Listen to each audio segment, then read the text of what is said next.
옛날 어느 산골 마을에 골짜기마다 바람이 휘돌아 나가는 늦가을이 있었습니다. 나무들은 저마다 마지막 잎새를 떨구며 다가오는 긴 겨울을 준비하고 있었지요. 그 마을에서도 가장 후미진 변두리 볕이 잘 들지 않는 비탈길 끝에 위태롭게 서 있는 움막이 하나 있었습니다. 금방이라도 쓰러질 듯한 그 움막은 마을 사람들의 기억 속에서조차 잊힌 듯 고요했습니다. 그곳에는 달이라 불리는 젊은 총각이 홀로 살고 있었습니다. 달은 이름처럼 그저 둥글고 묵묵한 사람이었습니다. 달에게는 부모도 형제도 가진 땅 한 뼘도 없었습니다. 마을 잔칫날이면 멀찍이서 구경만 하다가 남은 음식을 얻어먹거나 장작패기, 물깃기 같은 온갖 허드레시를 도맡아 하며 겨우 하루하루를 연명했습니다. 사람들은 그를 거지 총각이라 불렀지만 달은 그 말을 밉게 듣지 않았습니다. 그저 허허실실 웃으며 굽신거리는 것이 그가 배운 유일한 생존 방식이었습니다. 하지만 그런 달에게도 남다른 구석이 있었으니 바로 제 한몸 건사하기도 힘든 처지에 저보다 약한 것들을 보면 그냥 지나치지 못하는 연민이었습니다. 어느 날은 사흘을 꼬박 굶어 눈앞이 아찔한 와중에도 다리를 저는 떠돌이 강아지에게 자신의 마지막 남은 마른 빵 한 조각을 망설임 없이 내어주었습니다. 또 어떤 날은 모진 바람에 쓰러진 어린 묘목을 발견하고는 자신의 낡은 집신을 벗어 그 위를 덮어주며 이 추위에 어쩌려고 이리 연약하게 태어났느냐고 혼잣말을 하기도 했습니다. 마을 사람들은 그런 달을 보며 제정신이 아니다 혹은 착한 건지 모자란 건지 알 수 없다며 혀를 찼지만 달은 괴념치 않았습니다. 그러던 어느 날 겨울을 재촉하는 비가 며칠 내리더니 기어이 첫눈이 흩날리기 시작했습니다. 바람은 이제 살을 애는 듯 날카로워졌고 읍내의 나무찜을 팔러 갔던 달은 빈손으로 터덜터덜 움막을 향해 걷고 있었습니다. 나무찜은 팔리지 않았고 뱃속은 텅 비었으며 언손은 감각조차 무뎌졌습니다. 그저 어서 빨리 움막에 돌아가 차가운 집더미 위에라도 몸을 뉘고 싶은 생각뿐이었습니다. 달의 발걸음은 눈발이 굵어질수록 더욱 무거워졌습니다. 마을 어귀로 접어드는 고갯길은 유난히 어둡고 으슥했습니다. 짐승 소리라도 들릴까봐 잔뜩 움츠린 채 고개를 넘던 달의 발치에 무언가 툭 걸렸습니다. 하마터면 넘어질 뻔한 달은 가슴을 쓸어내리며 발 아래를 내려다보았습니다. 처음에는 누군가 버리고 간 짐 보따리인가 싶었습니다. 하지만 자세히 들여다보니 그것은 보따리가 아니었습니다. 하얀 눈이 소복이 쌓여가는 어둠 속에서 그것은 분명 사람의 형상이었습니다. 다른 심장이 쿵 하고 내려앉는 것 같았습니다. 도망치고 싶은 마음이 굴뚝 같았지만 발이 떨어지지 않았습니다. 그는 조심스럽게 눈을 쓸어내고는 그 형체를 살폈습니다. 값비싸 보이는 비단옷은 흙탕물에 젖고 찢겨 있었지만 분명 여인이었습니다. 여인은 미동도 없이 차가운 땅바닥에 쓰러져 있었습니다.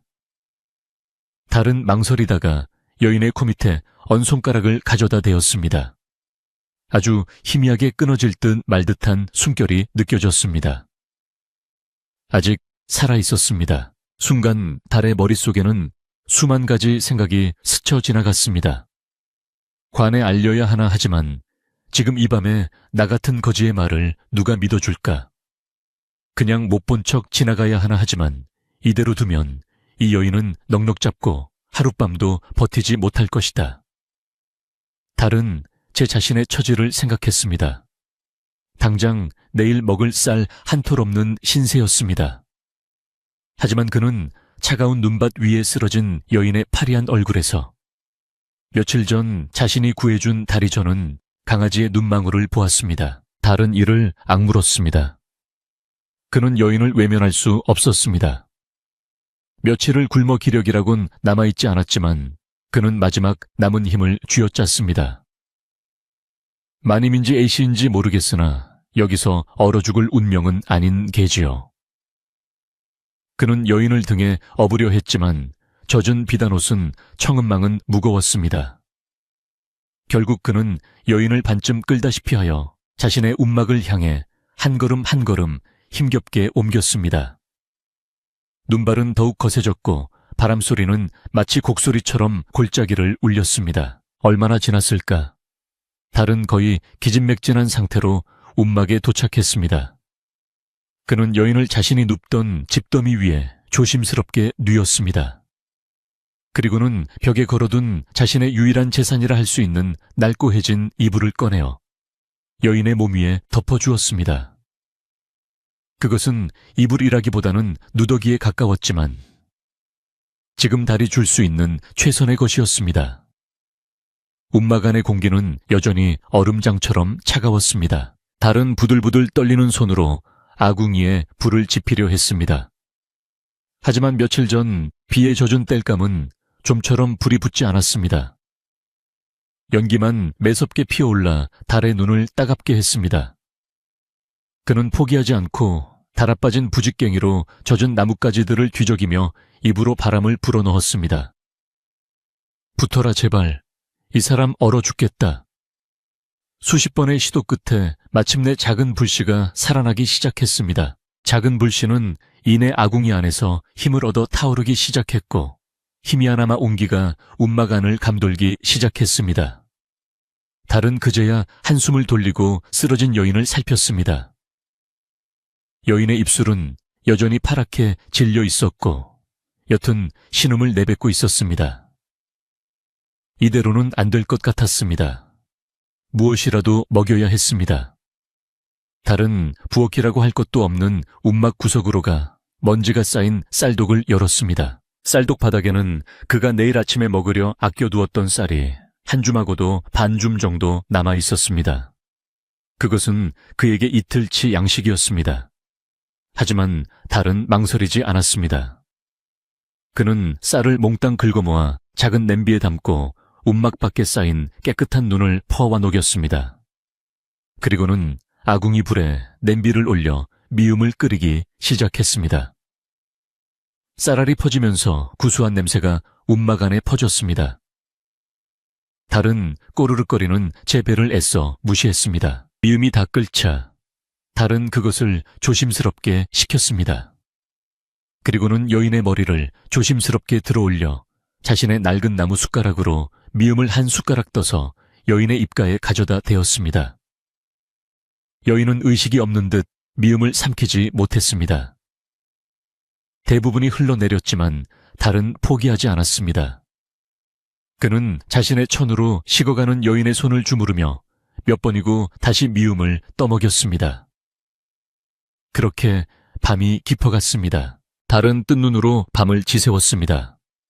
꽁꽁 언 손발을 녹여가며 아궁이의 불씨를 살리고 간간히 여인에게 미움을 떠먹였습니다.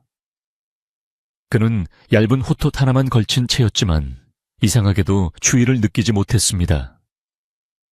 오히려 아궁이의 불꽃 때문인지 아니면 사람을 살려야 한다는 일념 때문인지 등줄기에서 땀이 솟는 듯 했습니다.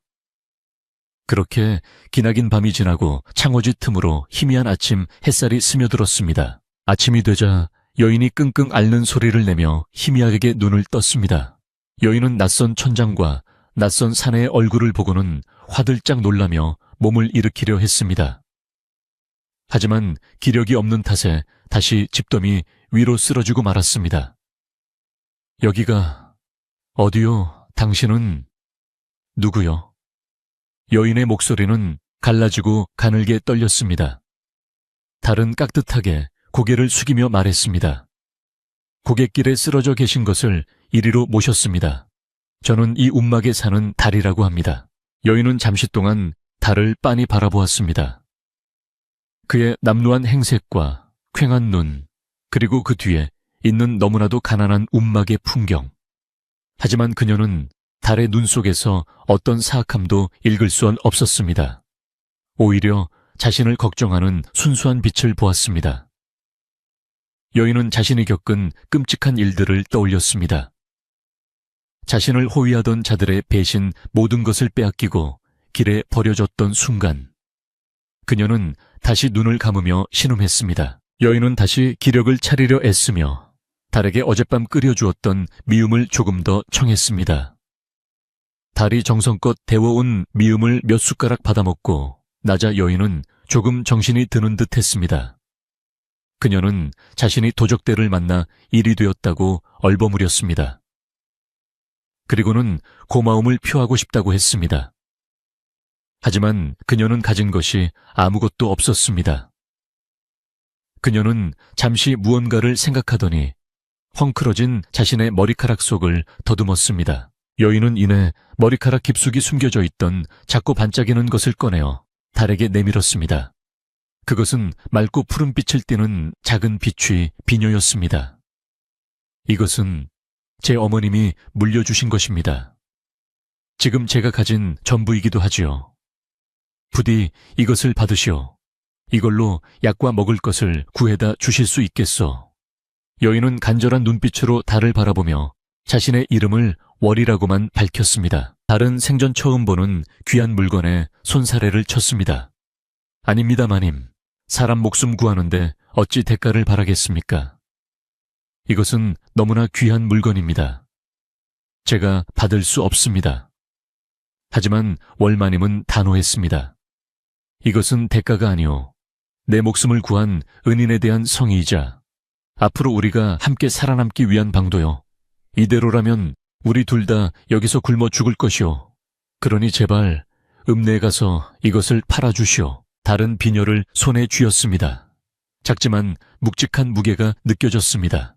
그는 월마님의 간절한 눈빛을 외면할 수 없었습니다. 그는 고개를 끄덕였습니다.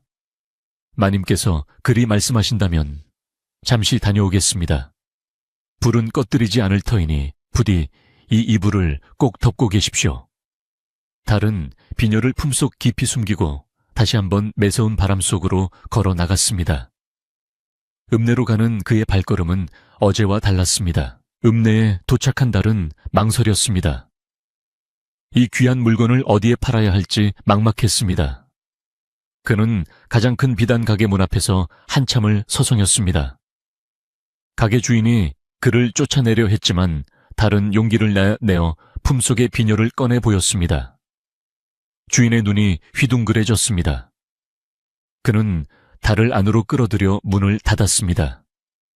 주인은 비녀를 이리저리 돌려보며 감탄을 금치 못했습니다. 이것은 실로 귀한 물건이로다. 어디서 났느냐? 달은 월마님이 시킨 대로 집안 어른이 병환으로 쓰러져 급히 약값을 마련해야 한다고 둘러댔습니다.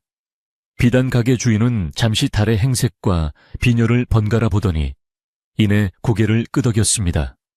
그는 비녀의 가치를 정확히 알고 있었지만 어차피 이런 물건은 쉽게 출처를 밝히기 어려운 법이었습니다. 그는 달에게 상상도 못할 만큼 큰 돈을 내밀었습니다. 이 정도면 되겠느냐, 더는 못 준다. 달은 자신의 눈앞에 놓인 엽전 꾸러미들을 보고 입을 다물지 못했습니다. 그가 평생 일해도 만져볼 수 없을 것 같은 큰 돈이었습니다. 그의 손이 부들부들 떨렸습니다. 이 돈이면 당장 이 지긋지긋한 움막을 떠나 멀리 도망칠 수도 있었습니다. 하지만 그의 머릿속에는 움막에 홀로 남겨진 월마님의 창백한 얼굴만이 떠올랐습니다. 그는 돈을 챙겨 들고 주인에게 허리가 부러져라 절을 했습니다. 감사합니다.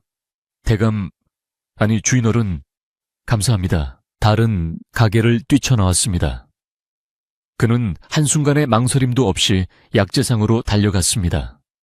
그는 의원에게 월마님의 증상을 설명하고 가장 좋은 약재들을 샀습니다. 그리고는 쌀가게로 가 쌀을 한 가만이나 샀습니다. 그것도 모자라 따뜻한 소미불과 두툼한 옷가지 몇 벌. 그리고 땔감으로 쓸 장작 한 지게와 마른 고기까지 샀습니다. 달의 품에는 여전히 많은 돈이 남아 있었지만 그는 더 이상 사지 않았습니다. 달은 자신이 산 물건들을 지게에 가득 싣고 다시 고갯길을 올랐습니다. 읍내에 내려올 때와는 비교도 안 되게 무거웠지만 그의 발걸음은 날아갈 듯 가벼웠습니다. 그는 숨이 턱에 차도록 달려 움막에 도착했습니다. 문을 열자 월마님이 불안한 눈빛으로 그를 기다리고 있었습니다. 달은 지게를 내려놓고 활짝 웃었습니다. 마님, 약과 쌀을 구해왔습니다. 이제 걱정 마십시오. 달은 능숙하게 새 장작으로 아궁이에 불을 더 지폈습니다. 움막 안은 금세 훈훈한 기운으로 가득 찼습니다. 그는 새로 사온 소미불을 월마님에게 덮어주고 곧바로 약을 다리기 시작했습니다. 약초 냄새와 밥 짓는 냄새가 움막 안을 가득 채웠습니다. 월마님은 이 모든 것을 믿을 수 없다는 듯 그저 멍하니 바라보았습니다. 그녀의 눈가에 조용히 이슬이 맺혔습니다. 달은 따뜻한 쌀밥과 정성껏 달인 약을 월마님에게 올렸습니다. 월마님은 천천히 하지만 힘겹게 음식을 넘겼습니다. 며칠 만에 처음으로 몸 안에 따뜻한 기운이 도는 것을 느꼈습니다. 달은 그런 월마님의 곁을 묵묵히 지켰습니다. 그는 어젯밤 자신이 겪은 일이 마치 꿈처럼 느껴졌습니다. 길에 버려진 한 여인을 구했고 그로 인해 생전 처음으로 따뜻한 밥과 온기 가득한 방을 얻게 되었습니다. 달의 인생은 그렇게 하룻밤 만에 소리 없이 바뀌고 있었습니다. 달의 움막에는 기적처럼 온기가 돌기 시작했습니다. 며칠이 지나는 동안 월마님은 달이 정성껏 다려주는 약을 마시고 따뜻한 죽을 먹으며 조금씩 기력을 회복해갔습니다. 달은 낮에는 문을 걸어 잠그고 마님을 보살폈고 밤이 되어서야 몰래 밖으로 나가 땔감을 주워오거나 필요한 것들을 챙겼습니다. 그는 자신이 겪고 있는 이 변화가 꿈결만 같으면서도 한편으로는 알 수 없는 불안감에 휩싸였습니다.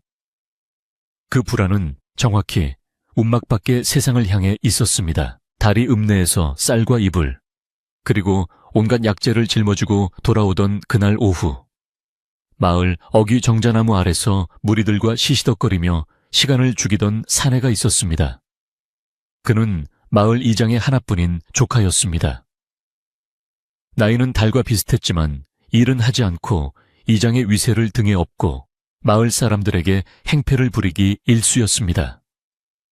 그는 멀리서 지게 가득 짐을 싣고 낑낑대며 걸어오는 달을 발견하고는 눈을 가늘게 떴습니다. 이장의 조카는 침을 퇴 뱉으며 달의 앞을 가로막았습니다.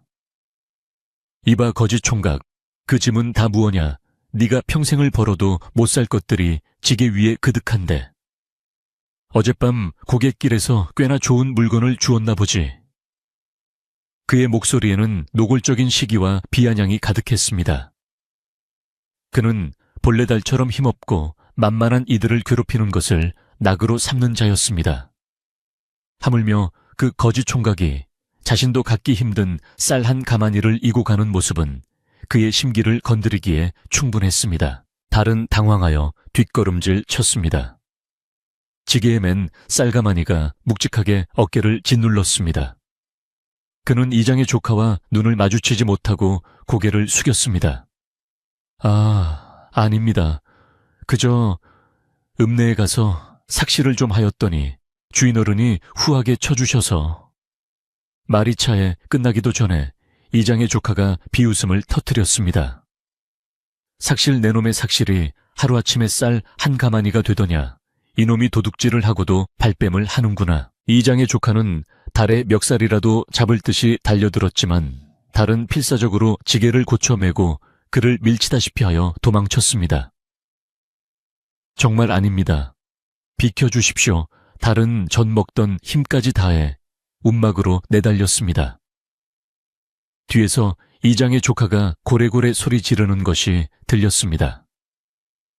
저놈 잡아라. 저놈이 도둑질한 게 분명하다. 거지 총각이 비단 이불을 훔쳤다. 달은 심장이 터질 것 같았습니다. 달은 움막에 도착하자마자 황급히 문을 걸어 잠갔습니다. 그는 가쁜 숨을 몰아쉬며 벽에 기댔습니다. 월마님이 놀란 눈으로 그를 바라보았습니다. 무슨 일이오? 달 총각 안색이 백지장 같소. 달은 애써 웃어 보였습니다. 아무것도 아닙니다, 마님. 그저 짐이 무거워서 숨이 찼을 뿐입니다. 어서 약 드실 시간이. 그 전에 방을 좀 더 따뜻하게 해드려야겠습니다. 그는 일부러 더 부산스럽게 움직이며 아궁이에 새 장작을 밀어 넣었습니다. 하지만 이장의 조카는 거기서 멈추지 않았습니다. 그는 곧장 마을 사람들이 모이는 우물가로 달려갔습니다. 마침 아낙네 몇이 물을 기르며 수다를 떨고 있었습니다. 이장의 조카는 과장된 몸짓으로 자신이 본 것을 떠벌리기 시작했습니다. 다들 들었소. 우리 마을에 큰일 났소. 그 거지 달 녀석이 간밤에 도둑이 되었소. 고갯길에서 죽은 사람이라도 만난 겐지 쌀이며 비단 이불이며 짊어지고 가는 것을 내 두 눈으로 똑똑히 보았소. 아낙네들은 처음에는 반신반의했습니다. 에이, 설마요. 달 총각이 그럴 배짱이 어디 있다고. 워낙 심성이 여려서 개미 한 마리 못 죽이는 사람인데. 한 안악이 말했지만 이장의 조카는 콧방귀를 뀌었습니다. 심성이 여리다고 도둑질을 못한답디까. 사흘 굶어 담 안 넘을 놈 없다는 말도 못 들었소. 필시 며칠 굶주리더니 눈이 뒤집힌 게지요. 그러니 갑자기 저리 호화롭게 살림을 들여놓지 그의 말은 삽시간에 마을 전체로 퍼져나갔습니다. 아니 땐 굴뚝에 연기 나랴. 사람들은 수군거리기 시작했습니다. 하긴 어전을 달 총각 내 움막 굴뚝에서 연기가 피어오르는 것이 예사롭지 않더라니. 맞아요. 전에는 사나흘에 한 번 불을 뗄까 말까 하던 집인데 혹시 정말 고갯길에서 변이라도 당한 사람의 물건을 훔친 것은 아닐까? 의심은 꼬리에 꼬리를 물고 부풀어 올랐습니다. 마을 사랑방에 모여있던 노인들도 이 소문을 전해 들었습니다. 한 노인이 곰방대를 털며 말했습니다. 가난은 죄가 아니나 가난 때문에 의를 저버리면 그것은 죄가 되지.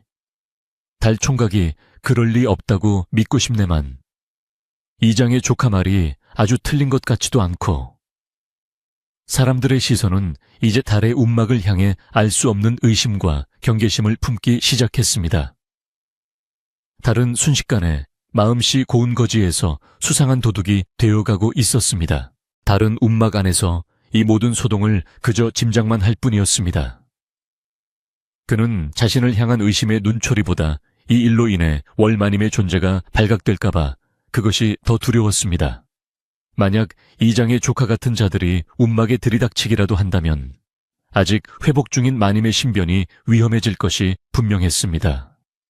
그는 문틈으로 밖을 내다보며 불안에 떨었지만 마님 앞에서는 태연한 척해야 했습니다. 월마님은 달이 자신에게 무언가를 숨기고 있음을 눈치챘습니다. 그녀는 며칠 더 몸을 추스르며 달을 조용히 관찰했습니다.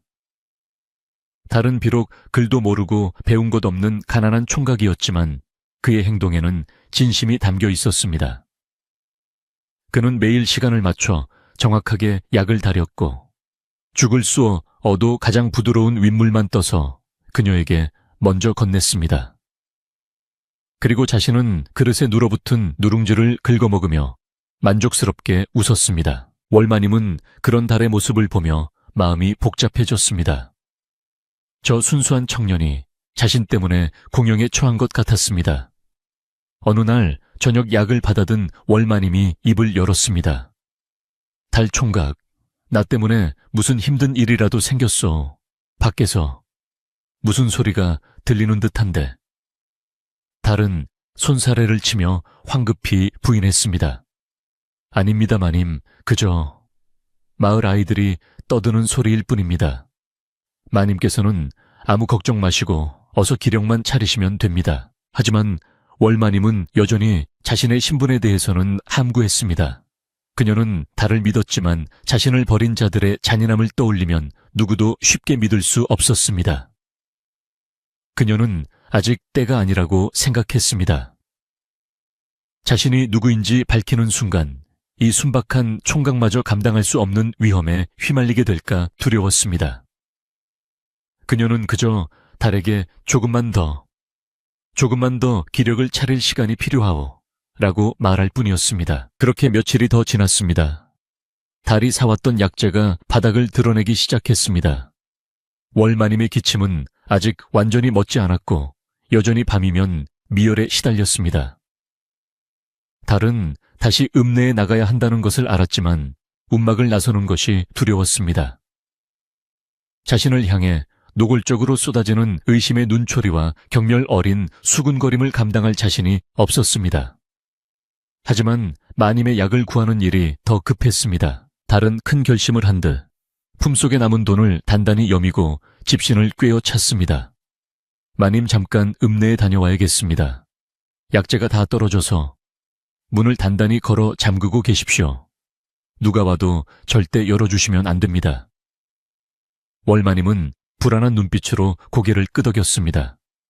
달은 지름길을 택하지 않고 일부러 사람들 눈에 띄지 않는 산길을 택해 읍내로 향했습니다. 읍내 장터는 여전히 활기가 넘쳤지만 달의 마음은 무겁기만 했습니다. 그는 곧장 지난번 비단가게 옆에 있던 약재상으로 향했습니다. 그런데 약재상 문 앞에서 서성이던 달을 누군가 물끄러미 바라보는 시선이 느껴졌습니다. 고개를 돌리자 장터 한 구석에서 말린 약초를 파는 할머니가 그를 손짓하고 있었습니다. 그 할머니는 달이 예전에 짐을 들어주었던 인연이 있는 노파였습니다. 달은 할머니의 좌판 앞으로 다가갔습니다. 할머니는 주름진 눈을 가늘게 뜨고 달의 얼굴을 위아래로 훑어보았습니다. 총각 얼굴빛이 영 좋지 않네.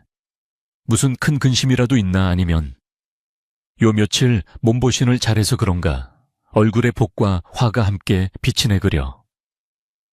할머니의 목소리는 낮고 조용했지만 달의 마음을 꿰뚫어 보는 듯 했습니다. 달은 자신도 모르게 침을 꿀꺽 삼켰습니다. 달은 그저 마님의 약재를 사러 왔다고 얼버무렸습니다. 할머니는 달이 말한 약재를 능숙하게 저울에 달아 종기에 쌌습니다. 달이 돈을 꺼내자 할머니는 그 돈을 받지 않고 달의 손을 툭 쳤습니다. 됐네. 이 약초 값은 예전에 총각이 내 짐을 들어준 값으로 치세. 나야말로 그때 총각 덕에 살았지. 달이 괜찮다고 사양했지만 할머니는 고개를 저었습니다. 할머니는 약초 꾸러미를 달의 손에 쥐어주며 나지막이 말했습니다.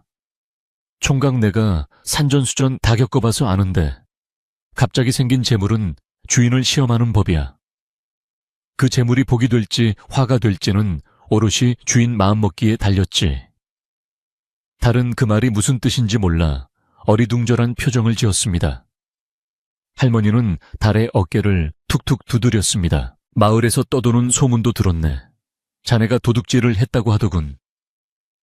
할머니의 말에 달의 얼굴이 하얗게 질렸습니다. 아닙니다, 할머니. 저는 결코... 할머니는 달의 말을 막았습니다. 나는 자네를 믿네. 자네 눈은 거짓을 말하는 눈이 아니야. 하지만 남들의 입은 막을 수 없지. 이손지 특히나 시기심에 눈이 먼 자들의 입은 더더욱 그렇다네. 할머니는 깊은 한숨을 내쉬고는 달에게 알 수 없는 조언을 남겼습니다. 총각 지금 자네가 지키려는 것이 무엇이든 간에 그것이 옳은 일이라면 마음을 단단히 먹게. 파도가 거세다고 배를 버릴 수는 없는 노릇 아니겠나. 곧 더 큰 바람이 불어올 게야. 그때 자네 마음의 촛불이 꺼지지 않도록 정신 똑바로 차리게. 알겠나?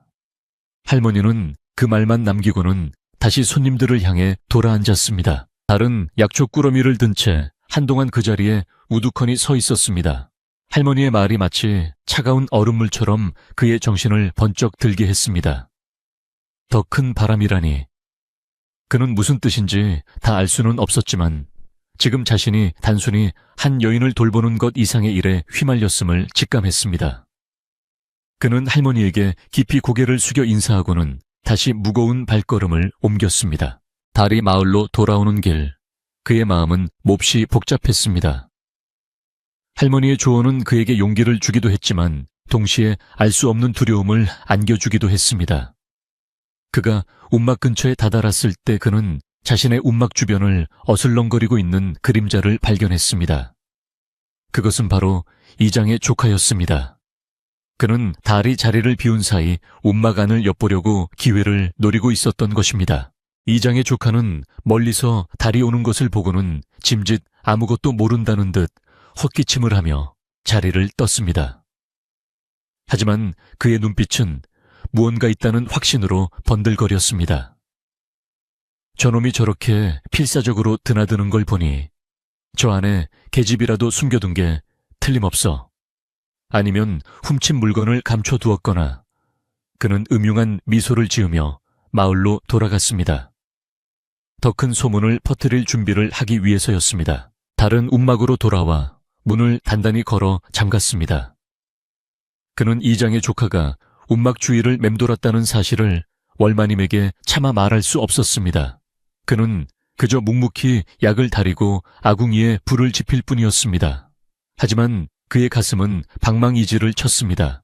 약초파는 할머니의 말대로 이제 폭풍이 몰아치기 직전의 고요함 속으로 들어선 것만 같았습니다. 움막 안의 온기와 달리 밖의 세상은 점점 더 차갑고 매섭게 그들을 옥죄어 오고 있었습니다. 움막 안의 시간은 밖의 세상과는 다르게 흘러가는 듯 했습니다. 달이 지극정성으로 달여바치는 약과 따뜻한 쌀밥 덕분에 월마님은 열흘이 채 지나지 않아 눈에 띄게 기력을 회복했습니다. 창백했던 뺨에 희미하게나마 혈색이 돌기 시작했고 집더미를 짚고서나마 움막 안을 잠시 거동할 수도 있게 되었습니다. 그녀는 더 이상 넉나간 사람처럼 누워만 있지 않았습니다. 헝클어진 머리를 단정히 빗고 달이 구해다 준 깨끗한 옷으로 갈아입었습니다. 비록 누추한 움막이었지만 그녀가 앉아있는 것만으로도 그곳은 더 이상 거지 총각의 굴이 아니었습니다. 월마님은 움막의 작은 문틈으로 새어 들어오는 쌀쌀한 바깥 공기를 느끼며 생각에 잠기곤 했습니다. 그녀는 창밖에서 들려오는 정체 모를 수군거림과 달 총각의 얼굴에 스쳐가는 깊은 수심을 더 이상 외면할 수 없었습니다. 저 순박한 청년이 자신 때문에 감당 못할 짐을 지고 있다는 것을 알았습니다. 그녀는 며칠을 더 고민했습니다. 자신의 신분을 밝히는 것이 과연 이 청년을 위한 일일까? 아니면 오히려 더 큰 위험으로 밀어넣는 것은 아닐까? 하지만 이대로 숨어 지내는 것은 한계가 있었습니다. 마침내 어느 날 저녁달이 정성껏 끓인 마지막 약 사발을 들고 들어왔을 때 월마님은 그를 물끄러미 바라보다가 조용히 불렀습니다. 달 총각, 잠시 내 말 좀 들어주시오. 그녀의 목소리는 처음 움막에 왔을 때와는 달리 힘이 있었고 그 안에는 거역할 수 없는 위험이 서려 있었습니다.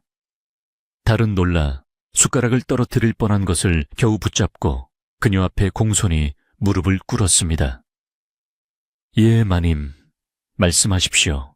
월마님은 깊은 숨을 한번 내쉬고는 그동안 감춰왔던 비밀을 털어놓기 시작했습니다.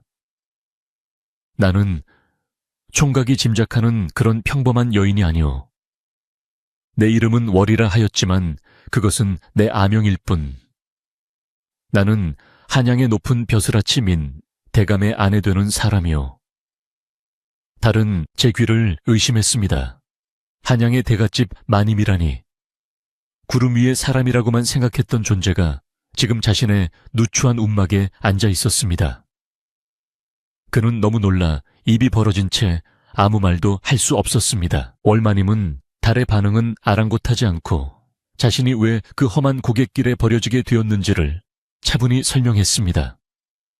내 남편께서는 지금 병환이 기퍼 자리에 누워 계시오. 나는 그분의 약을 구하기 위해 그리고 잠시 바람이라도 쐴 겸 친정에 잠시 다녀오는 길이었소. 그런데 그녀의 목소리가 가늘게 떨리기 시작했습니다. 돌아오는 길에 나를 호위하던 자들이 돌변했소. 그들은 도적대가 아니었소. 그들은 내 남편의 먼 친척 되는 자와 내통한 우리 집 하인들이었소. 달의 눈이 공포와 연민으로 커졌습니다. 월마님은 눈을 감고 그날의 끔찍했던 기억을 이어갔습니다. 그들은 남편이 병환으로 쓰러진 틈을 타 집안의 재물을 노린 것이오. 내가 죽거나 사라져야만 자신들이 그 모든 것을 차지할 수 있으리라 생각했겠지. 그들은 나를 호위하던 다른 이들을 해치고 내 모든 것을 빼앗은 뒤 나를 이 고갯길에 버렸소. 이 추위에 하룻밤이면 얼어 죽을 것이라 생각하며 그녀는 눈물을 보이지 않았습니다. 그저 모든 것을 체념한 듯 혹은 그 모든 것을 뛰어넘은 듯한 표정이었습니다. 그들은 내가 도적대를 만나 변을 당했다고 한양에 고할 것입니다. 그러면 모든 것이 그들의 뜻대로 되겠지요. 하지만 하늘이 도우셨는지 달 총각이 나를 발견했소. 월마님은 이제 달을 똑바로 바라보았습니다. 총각은 내 목숨만 구한 것이 아니오. 진실을 밝힐 마지막 기회를 구해준 것이오. 달은 온몸에 소름이 돋는 것을 느꼈습니다. 그는 이제 자신이 구한 여인이 단순한 길 잃은 부인이 아니라 거대한 음모의 한가운데에 있는 고귀한 신분의 마님이라는 것을 알게 되었습니다. 어깨를 짓누르는 무게가 쌀 한 가마니와는 비교도 되지 않았습니다. 그는 두려움에 몸이 떨렸습니다. 마님, 그럼 저는 어찌해야 합니까? 저 같은 청엇이 어찌 감히 그 무서운 자들을. 월마님은 떨고 있는 달의 손을 조용히 잡았습니다. 그녀의 손은 여전히 차가웠지만 그 손길에는 힘이 있었습니다. 총각, 두려운 것 나도 아오. 하지만 총각은 이미 나를 구했소. 이제 우리가 할 일은 때를 기다리는 것이오. 내가 완전히 기력을 회복하여 한양으로 돌아갈 수 있을 때까지 부디 총각이 나를 지켜주시오. 총각에게 받은 이 은혜는 내 가문을 걸고 반드시 갚겠소. 달은 마님의 굳은 의지가 담긴 눈빛을 보며 자신도 모르게 고개를 깊이 끄덕였습니다. 그 시각 달의 움막 밖에서는 더욱 음흉한 계략이 무르익고 있었습니다. 이장의 조카는 달에 대한 소문이 마을에 파다하게 퍼졌음에도 불구하고 달이 꼼짝도 하지 않자 더욱 애가 탔습니다. 그는 거짓 총각이 자신을 무시한다고 생각했습니다. 필시 저 움막 안에 무언가 대단한 것을 숨겨둔 게 틀림없어. 내 오늘 그 증거를 꼭 잡아내고 말 테다. 그는 그날 밤 달이 깊은 산으로 땔감을 구하러 가는 것을 확인하자마자 행동을 개시했습니다. 이장의 조카는 고양이처럼 발소리를 죽여 달의 움막으로 접근했습니다. 사방은 칠흑같이 어두웠지만 움막의 낡은 문틈으로는 희미한 불빛이 새어나오고 있었습니다. 그는 심장이 거칠게 뛰는 것을 느꼈습니다. 그는 조심스럽게 문의 귀를 가져다 대었습니다. 안에서는 아무 소리도 들리지 않았습니다. 잠들었나? 그는 문고리를 살짝 돌려보려 했지만 안에서 단단히 걸어 잠근 듯 했습니다. 그는 포기하지 않고 움막 주변을 맴돌았습니다. 그러다가 그는 움막 뒤편 바람에 흙이 깎여나가 생긴 작은 구멍을 발견했습니다. 어른 주먹 하나가 겨우 드나들 만한 크기였습니다. 이장의 조카는 짐승처럼 네 발로 기어 그 구멍에 한쪽 눈을 바싹 가져다 대었습니다. 처음에는 아무것도 보이지 않았지만 눈이 어둠에 익숙해지자 움막 안의 광경이 흐릿하게 보이기 시작했습니다. 움막 안은 놀랍게도 그가 알던 거지 소굴이 아니었습니다. 바닥에는 깨끗한 짚이 깔려 있었고 아궁기에는 따뜻한 불이 타고 있었습니다.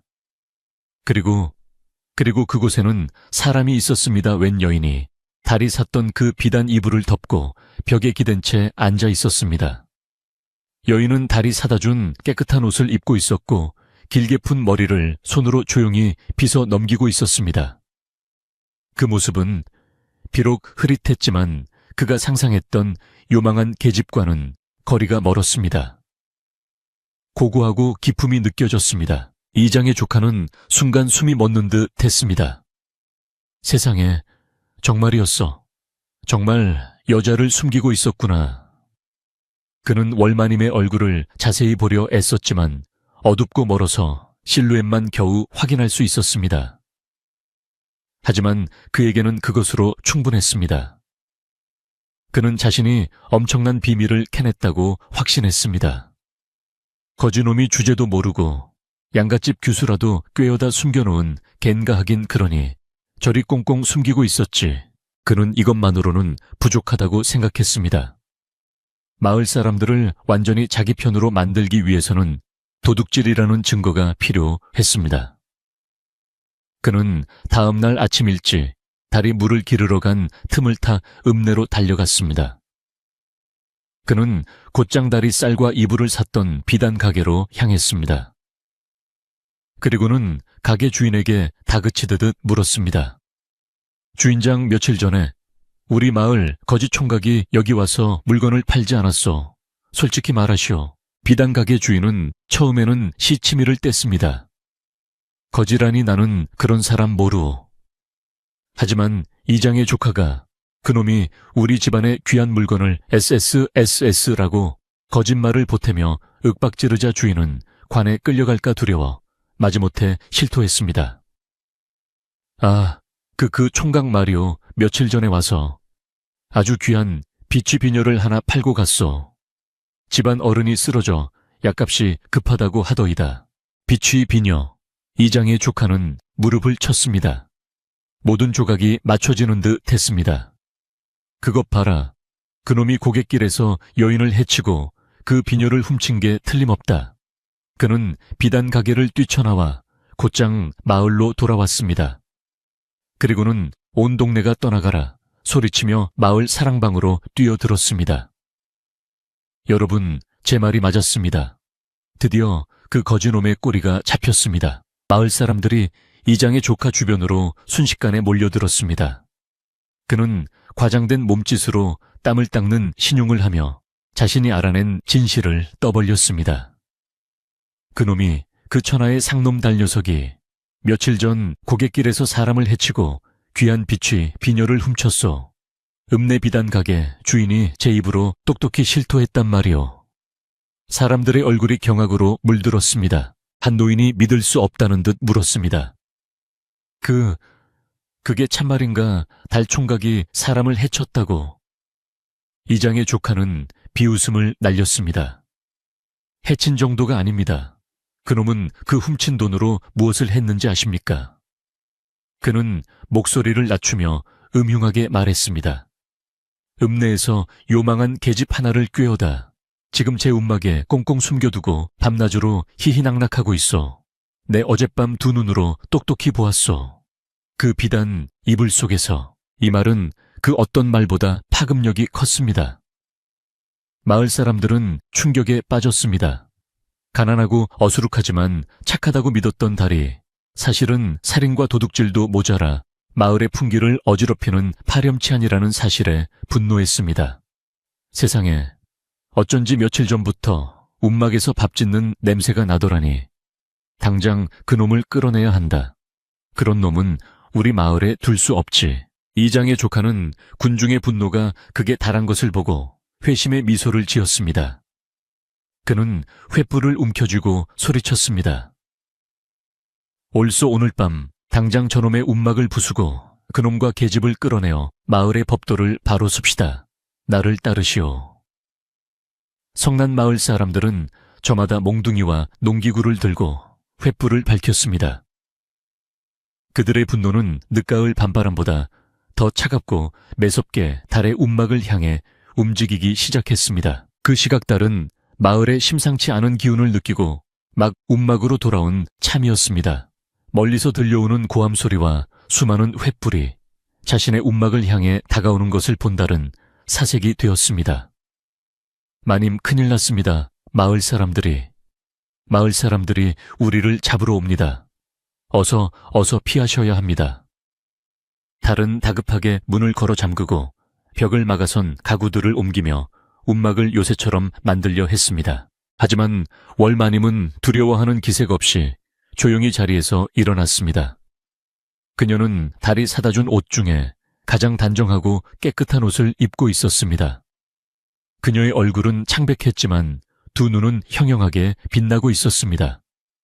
그녀는 문을 막으려는 달의 팔을 조용히 잡았습니다. 멈추시오, 달 총각. 달이 절박하게 소리쳤습니다. 마님, 지금 이럴 때가 아닙니다. 저들이 들이닥치면 우린. 월마님은 달의 말을 가로막았습니다. 그녀의 목소리는 낮았지만 움막 안을 가득 채울 만큼 단호했습니다. 달 총각, 우리는 도망치지 않을 것이오. 달은 절망적인 표정을 지었습니다. 하지만 저들은 저를 월마님은 그런 달을 보며 오히려 희미하게 미소 지었습니다. 진실은 숨기는 것이 아니라 밝히는 것입니다. 문을 막지 마시오. 오히려 문을 활짝 여시오. 내가 직접 저들과 이야기하겠소. 그녀는 당당히 문 쪽으로 한 걸음 다가섰습니다. 꽝꽝꽝 움막의 낡은 문짝이 금방이라도 부서질 듯 거칠게 울렸습니다. 밖에서는 수십 명의 발걸음 소리와 짐승의 울부짖음 같은 고함 소리가 뒤섞여 있었습니다. 나와라, 달 이놈 썩 나오지 못할까. 이장의 조카가 지르는 날카로운 목소리가 횃불의 불꽃처럼 밤 공기를 찢었습니다. 달은 온몸을 사시나무 떨듯 떨며 창백해진 얼굴로 문과 월마님을 번갈아 쳐다보았습니다. 그의 눈에는 극도의 공포가 서려 있었습니다. 그는 이대로 문이 부서지고 성남 마을 사람들이 들이닥쳐 자신과 마님을 찢어 죽일 것만 같았습니다. 마님, 어찌합니까? 저들이, 달은 공포에 질려 말도 제대로 잇지 못했습니다. 그는 마지막 힘이라도 짜내려는 듯 문을 막아선 괴짝을 필사적으로 붙들었습니다. 하지만 월마님은 그 어느 때보다 침착하고 고요했습니다. 그녀는 오히려 달에게 다가가 덜덜 떨고 있는 그의 어깨에 가만히 손을 얹었습니다. 그 손길은 놀랍도록 따뜻하고 단단했습니다. 달 총각. 그녀의 목소리는 낮았지만 밖의 모든 소음을 잠재울 만큼 또렷했습니다. 두려워 말아요. 괴짝에서 손을 떼시오. 달은 믿을 수 없다는 듯은 마님을 바라보았습니다. 하지만 꽝꽝 문이 다시 한번 격렬하게 흔들렸습니다. 저놈이 문을 걸어 잠갔다 부숴버려라. 저놈의 움막을 부숴버려. 이장의 조카가 더욱 기세등등하게 외쳤습니다.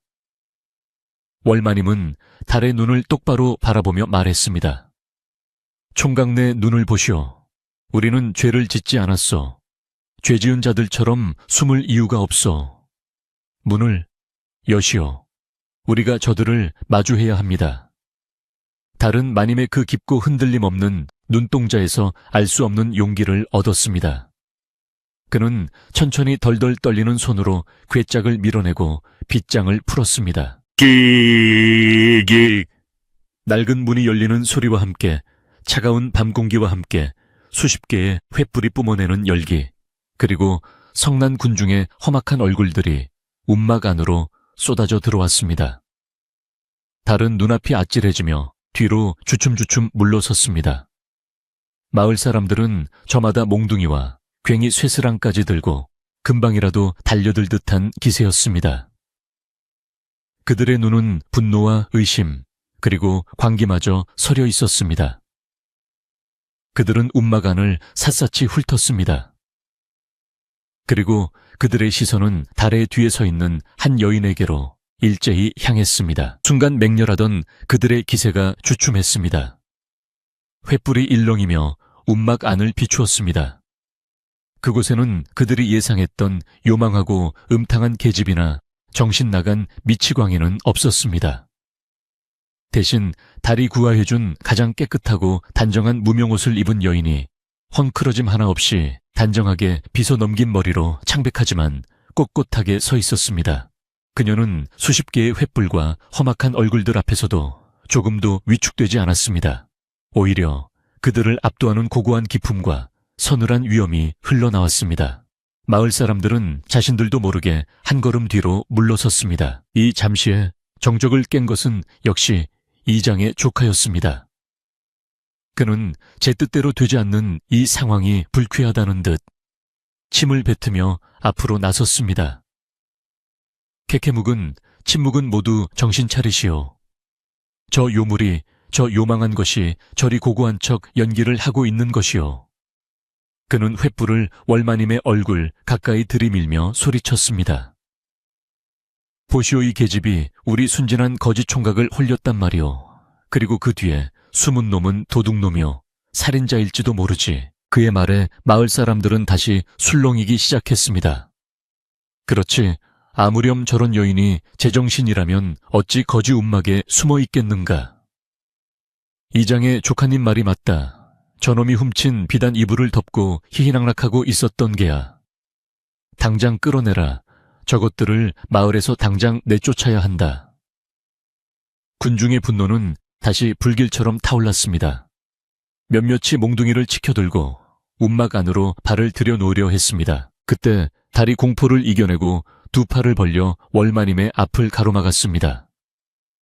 그는 자신의 다리가 후들후들 떨리는 것을 느꼈지만 물러서지 않았습니다. 아, 안 됩니다, 이분은. 이 마님은 그런 분이 아니십니다. 그리고 저는 도둑질을 하지 않았습니다. 제발 믿어주십시오. 달의 목소리는 절박함에 갈라져 나왔지만 그 누구도 그의 말을 들으려 하지 않았습니다. 이장의 조카가 그를 거칠게 밀치며 비웃었습니다. 믿어달라고 내 놈의 무엇을 믿느냐, 도둑질을 안 해. 그럼 내 놈이 짊어지고 온 쌀가마니와 그 비단 이불은 하늘에서 떨어졌더냐. 이장의 조카는 승기를 잡았다는 듯이 목소리를 높였습니다. 나에게는 증인이 있단 말이다. 읍내 비단 가게 주인이 똑똑히 봤다고 했어. 내 놈이 고갯길에서 죽은 사람에게서 훔친 것이 틀림없는 값비싼 비취 비녀를 팔았다고. 그는 달의 멱살을 잡을 듯이 손을 뻗쳤습니다. 마을 사람들의 눈이 경멸과 분노로 번뜩였습니다. 비취 비녀라고. 살인강도 짓을 한 개로구나. 저런 천하의 몹쓸 놈, 상황은 돌이킬 수 없이 최악으로 치닫고 있었습니다. 달은 아무런 변명도 하지 못하고 그저 입술만 파르르 떨고 있었습니다. 바로 그때 달의 등 뒤에서 조용하지만 얼음장처럼 차가운 목소리가 울려 퍼졌습니다. 그 비녀는 내 것이오. 모든 소음이 순간 멎었습니다. 모든 시선이 다시 목소리의 주인 월마님에게로 향했습니다. 그녀는 자신을 가로막고 섰던 달의 어깨를 밀어내고 당당하게 한 걸음 앞으로 나섰습니다. 그녀는 자신에게 횃불을 들이밀고 있는 이장의 조카를 서늘한 눈빛으로 똑바로 노려보았습니다. 내 이름은 월이라 하였소. 허나 그것은 내 아명. 그녀는 천천히 그리고 또박또박 말했습니다. 나는 한양에 계신 민대감의 아내 되는 사람이요. 움막아는 물을 끼얹은 듯 조용해졌습니다. 사람들은 숨을 죽였습니다. 한양의 대감 마님이 거지 움막에서 이장의 조카가 가장 먼저 폭소를 터뜨렸습니다. 푸하하, 내가 지금 무슨 소리를 듣는 개냐 민 대감 마님. 이 미친년이 돌았구나. 제정신이 아니야. 그는 배를 잡고 웃으며 마을 사람들을 돌아보았습니다. 여러분 들었소. 이 요물이 이제는 하다하다. 대감 마님 행세를 하고 있어. 우리를 아주 바보로 아는 게지. 마을 사람들 역시 수군거리기 시작했습니다. 저 여인이 실성했나 보네. 하기야 제정신이라면 저럴 리가 없지. 대감 마님이라니 지나가던 개가 웃을 일이로다. 그들은 월마님을 동정하거나 혹은 조롱하는 눈빛으로 바라보았습니다. 하지만 월마님은 조금도 흔들리지 않았습니다. 그녀는 자신을 비웃는 이장의 조카를 여전히 매서운 눈으로 응시하며 말을 이었습니다. 나는 남편의 병환을 돌볼 약을 구하러 친정에 다녀오던 길이었어. 허나 나를 호위하던 자들, 아니 집안의 재물을 노린 내 남편의 먼 친척과 내통한 하인들의 배신으로 모든 것을 빼앗기고 이 고갯길에 버려졌어. 그녀의 목소리에는 원한과 슬픔이 서려 있었지만 그보다 더 큰 진실의 힘이 담겨 있었습니다. 그들은 내가 이 추위에 얼어 죽기를 바랐겠지. 허나 하늘이 도우사 이분 달 총각이 나를 구해주었어. 월마님은 달을 향해 손짓했습니다. 이분은 자신의 마지막 쌀 한 줌으로 나를 살렸소. 그리고 내가 내 목숨을 구한 은혜와 약값을 위해 내어준 내 어머님의 유품인 그 빛이 비녀를 받고 읍내에 다녀온 것이오. 저분은 도둑이 아니라 내 목숨을 구한 은인이오. 그녀의 말은 너무나도 당당하고 확신에 차 있어 비웃던 마을 사람들조차 잠시 할 말을 잃었습니다. 이장의 조카는 순간 당황했지만 이내 억지로 웃음을 지으며 상황을 수습하려 했습니다. 기가 막힌 이야기로다. 아주 소설을 쓰는구나 그래. 내년이 대감 마님이라는 증거가 있느냐? 이 거지 총각의 말 말고 또 다른 증인이 있느냐 이 말이다. 그는 횃불을 더욱 가까이 들이대며 월마님을 위협했습니다. 증거가 없다면 너희 둘은 오늘 밤 내 손에 죽어. 아니, 마을의 법도에 따라 엄히 다스려질 것이다. 마을 사람들은 다시 이장의 조카 편에 서는 듯 했습니다. 그로써 증거를 대시오. 대감 마님이라니 증거 없이는 못 믿지. 당장 저 둘을 묶어라. 군중이 다시 흉흉하게 움직이기 시작했고 이장의 조카는 몽둥이를 치켜들었습니다. 이제 더는 못 참는다. 이놈들을 당장 매엄추어라. 그때였습니다.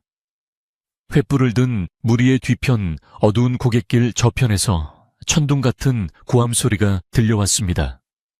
그 목소리는 너무나도 위엄있고 권위가 넘쳐 성난 마을 사람들 모두가 얼어붙은 듯 그 자리에 멈춰 섰습니다. 그들은 일제히 소리가 난 쪽을 돌아보았습니다. 어둠 속에서 횃불이 아닌 정갈한 등불을 든 또 다른 무리가 그들을 향해 빠르게 다가오고 있었습니다. 그들의 복색은 마을 사람들이 아니었습니다. 그 무리의 맨 앞에는 관아의 포졸복을 입은 장정이 몇 있었고 그들 가운데에는 읍내의 비단 가게, 주인이 잔뜩 겁에 질린 얼굴로 함께 걷고 있었습니다. 이장의 조카는 비단 가게 주인을 보고 얼굴이 하얗게 질렸습니다. 비단 가게 주인은 이장의 조카를 발견하자마자 손가락질을 하며 외쳤습니다. 저자입니다. 저자가 저를 협박하여 거짓 증언을 하게 만들었습니다. 그리고 그는 달을 가리켰습니다. 이분은 결코 도둑이 아닙니다.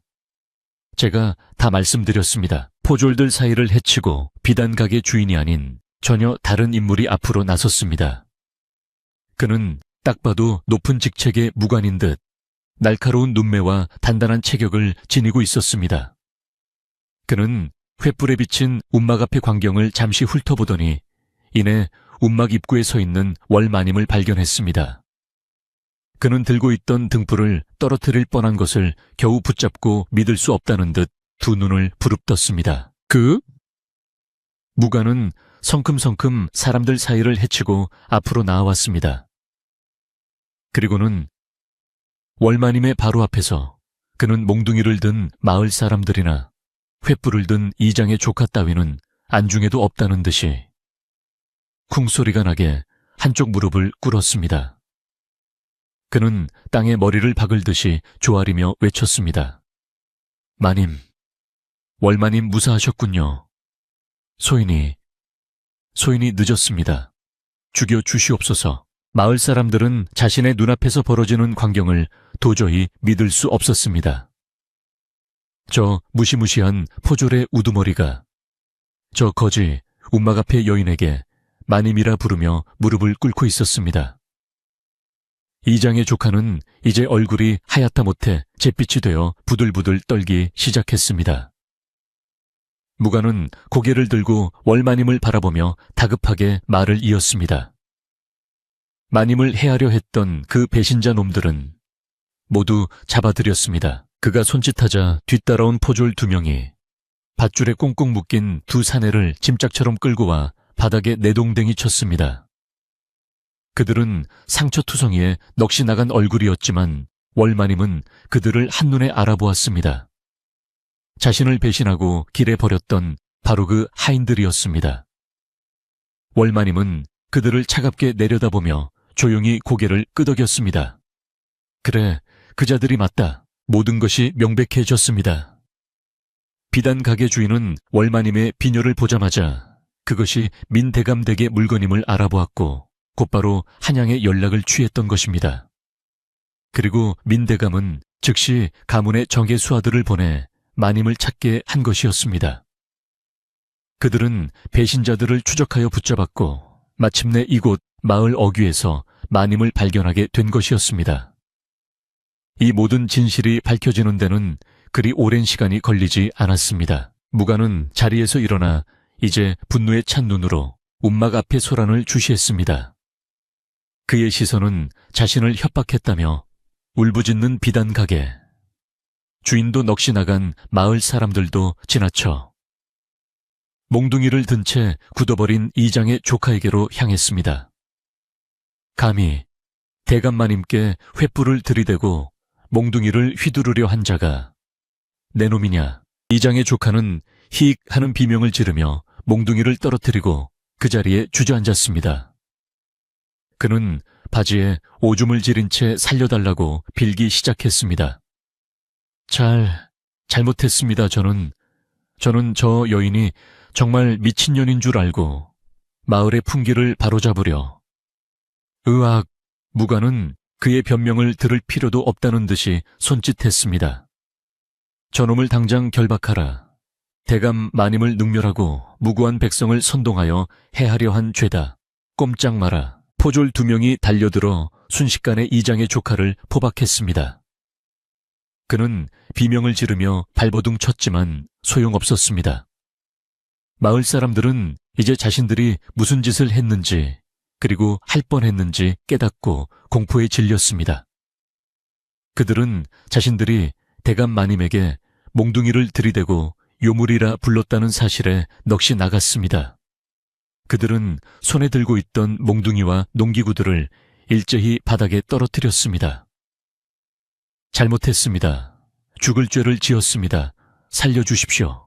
마을 사람들은 약속이라도 한 듯이 그 차가운 진흙 바닥 위에 일제히 엎드려 머리를 조아렸습니다. 그들의 횃불은 이제 힘없이 바닥에 나뒹굴고 있었습니다. 그들은 감히 고개를 들어 월마님이나 마님이 은인이라고 부른 달 총각의 얼굴을 쳐다보지 못했습니다. 늦가을의 차가운 밤바람이 그들의 타오르던 광기와 분노를 순식간에 식혀버린 듯했습니다. 그 자리에는 오직 무거운 침묵과 부끄러움, 그리고 공포만이 남았습니다. 달은 이 모든 광경을 마치 꿈을 꾸는 듯 멍하니 바라보았습니다. 방금 전까지만 해도 자신을 죽이려 했던 사람들이 이제 자신과 마님 앞에 머리를 조아리고 있었습니다. 그는 자신이 이 상황을 어떻게 받아들여야 할지 알 수 없었습니다. 그때 월마님이 다시 달의 팔을 잡았습니다. 그녀는 지친 기색이 역력했지만 달을 보며 희미하게 미소 지었습니다. 총각, 이제 다 끝났소. 거센 폭풍이 드디어 지나갔소. 그녀의 목소리를 끝으로 고갯길의 그 험악했던 밤은 그렇게 막을 내리고 있었습니다. 그날 밤 마을 고갯길의 소라는 마치 한바탕의 거친 꿈처럼 잦아들었습니다. 성난 횃불은 모두 꺼지고 꽁꽁 묶인 이장의 조카와 배신자 하인들이 포졸들에게 끌려가는 소리만이 정적을 갈랐습니다. 머리를 조아린 채 감히 고개를 들지 못하는 마을 사람들. 앞으로 월마님을 호위하러 온 무관은 읍내 관하로가 모든 일을 처리하겠다고 했습니다. 그는 날이 밝는 대로 마님을 모시고 한양으로 떠날 채비를 하겠다고 공표했습니다. 마을 사람들은 그저 죽을 죄를 지었습니다 라는 말만 앵무새처럼 되풀이할 뿐이었습니다. 월마님은 이 모든 소동에 지친 듯 무관에게 날이 밝으면 떠나겠으니 우선 저들을 데리고 물러가라고 명했습니다. 그리고는 자신을 멍하니 바라보고 서 있는 달에게 몸을 돌렸습니다. 그녀는 자신을 위해 두 팔을 벌리고 몽둥이를 막아섰던 그 초라한 총각의 얼굴을 가만히 바라보았습니다. 그녀는 흙먼지가 묻은 달의 손을 조용히 잡았습니다. 총각, 아니 나의 은인. 오늘 밤은 이 누추하지만 가장 따뜻했던 움막에서 마지막으로 신세를 져야겠소. 그녀의 목소리는 지쳐 있었지만 달을 향한 그 안에 담긴 온기만은 그 어느 때보다 깊었습니다. 다음 날 아침 늦가을의 맑은 햇살이 마을을 비추었지만 마을의 공기는 무겁게 가라앉아 있었습니다. 지난밤의 일은 하룻밤 사이에 온 마을의 입을 무겁게 닫아버렸습니다. 월마님은 무관이 읍내에서 급히 구해온 그녀의 신분에 걸맞은 깨끗하고 기품 있는 비단 옷으로 갈아입었습니다. 그녀가 누더기 같던 움막에서 걸어 나오는 순간 그녀는 더 이상 길 잃은 여인이 아닌 감히 누구도 올려다볼 수 없는 고귀한 대갓집 마님의 모습이었습니다. 달은 그저 그 뒤에서 어찌할 바를 모르고 손만 만지작거릴 뿐이었습니다. 마을 어귀에는 한양으로 떠날 채비를 마친 화려한 가마와 호위 무사들이 도열해 있었습니다. 지난밤의 소식을 듣고 달려온 마을 이장을 포함한 모든 마을 사람들이 죄인처럼 고개를 숙인 채 그 길가에 엎드려 있었습니다. 월마님은 가마에 오르기 전 잠시 걸음을 멈추고 자신을 배웅하러 나온 달을 불렀습니다. 달이 머뭇거리며 앞으로 나아가자 월마님은 사람들 앞에서 그에게 허리를 숙여 정중히 감사를 표했습니다. 나의 목숨을 구해주신 은혜 어찌 다 말로 갚겠습니까? 달은 화들짝 놀라 마주 절을 하려 했습니다. 아닙니다, 마님. 제가 한 일은 아무것도. 월마님은 그의 말을 막고 곁에 있던 무관에게 눈짓했습니다. 무관은 두루마리 문서 하나를 들고 나와 마을 사람들 앞에서 낭랑하게 읽어내렸습니다. 그것은 이 마을에서 가장 크고 좋은 기와집, 얼마 전 몰락한 양반이 내놓고 떠난 바로 그 집과 그 집을 둘러싼 기름진 논 20마지기의 땅 문서였습니다. 그리고 그 문서의 새 주인란에는 달달이라는 이름, 석자가 또렷이 적혀 있었습니다. 마을 사람들은 숨을 삼켰습니다. 그들이 평생을 구경도 못 해볼 어마어마한 재산이었습니다. 어제까지만 해도 거지 총각이라 손가락질하던 이가 하룻밤 사이에 마을에서 가장 큰 부자가 되는 순간이었습니다. 달 역시 자신의 귀를 의심하며 문서와 마님을 번갈아 보았습니다. 마님, 이럴 수는 없습니다. 저는 이런 것을 바라고 마님을 구한 것이 제 분수에 넘치는. 달이 손사래를 치며 물러서려 하자 월마님은 단호한 목소리로 말했습니다. 이것은 보답이 아니오. 내가 진 빚을 갚는 것이오. 은인은 빚을 갚는 이의 성의를 거절하는 법이 아니라고 배웠소. 그녀는 달에게 한 걸음 더 다가섰습니다. 부디 이 집에서 따뜻한 방에 몸을 누이고 매일 굶지 말고 따뜻한 밥을 드시오. 그것이 은인이 내게 해줄 수 있는 유일한 도리요. 내 마음을 편하게 해주는 유일한 길이요. 그녀의 눈가에 이슬이 맺혔습니다. 부디 강령하시오. 달서방. 달서방이라는 그 낯선 호칭. 월마님은 그 말을 끝으로 가마에 올랐습니다. 가마는 육중한 문을 닫았고 호위 무사들의 옹의를 받으며 그가 월마님을 처음 발견했던 그 고갯길을 향해 천천히 움직이기 시작했습니다. 달은 땅 문서를 손에 쥔 채 가마가 먼지 속으로 사라져 점처럼 보이지 않게 될 때까지 그 자리에 망연히 서 있었습니다. 그의 손에 들린 것은 단순한 종이 쪼가리가 아니라 그의 평생을 뒤바꾼 운명의 무게였습니다. 마님이 떠나자 엎드려 있던 마을 사람들이 슬금슬금 고개를 들었습니다. 그들은 이제 달을 어떻게 대해야 할지 몰랐습니다. 그들의 시선은 더 이상 경멸이나 무시가 아니었습니다. 그것은 두려움과 경외, 그리고 알 수 없는 시기심이 뒤섞인 복잡한 눈빛이었습니다. 마을 이장이 가장 먼저 엉금엉금 기어와 달의 바짓가랑이라도 잡을 듯이 머리를 조아렸습니다. 달, 서방님 소인이 조카놈을 잘못 가르친 죄로 마을 전체가 죽을 죄를 지었습니다. 부디, 달은 그저 어깨를 움츠리며 뒷걸음질 쳤습니다. 아닙니다, 이장님. 이러지 마십시오. 저는 그저. 그는 자신이 달 서방이라 불리는 이 상황이 마치 몸에 맞지 않는 크고 화려한 옷을 억지로 껴입은 것처럼 어색하고 불편했습니다. 월마님이 남기고 간 사람들의 안내를 받아 그는 자신의 옛 움막을 마지막으로 돌아보고는